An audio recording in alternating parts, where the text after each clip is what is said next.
بسم اللہ الرحمن الرحیم۔ آج کا ہمارا تجوید کا سبق جو ہے وہ حروف شفویہ کے بارے میں ہے۔ شفوون کہتے ہیں ہونٹ کو، اوپر نیچے کے جو ہونٹ ہیں انہیں عربی میں شفوون کہتے ہیں۔ تو ہونٹوں سے جو حروف ادا ہوتے ہیں انہیں حروف شفویہ کہتے ہیں۔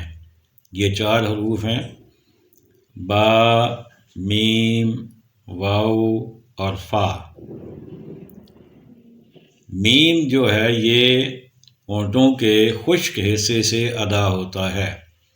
اوپر اور نیچے کے دونوں ہونٹوں کا خشک حصہ جب آپس میں ملتا ہے تو میم ادا ہوتا ہے، میم۔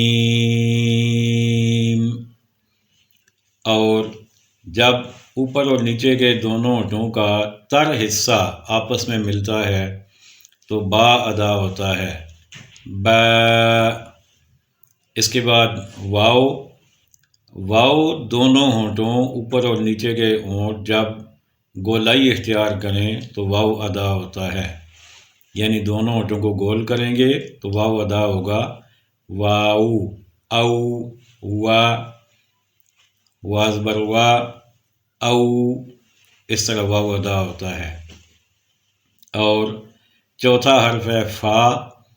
اوپر کے دانتوں کا کنارہ نیچے کے ہونٹ کے ساتھ، اندرونی ہونٹ کے ساتھ یعنی تر حصے کے ساتھ جب ٹکرائے گا تو اس وقت فا ادا ہوگا، فا، فا۔ آپ پھر سن لیجئے، میم، با، واو، فا۔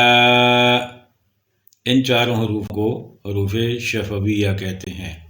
اللہ تعالیٰ ہمیں صحیح طور پر قرآن مجید پڑھنے اور سمجھنے کی توفیق عطا فرمائے۔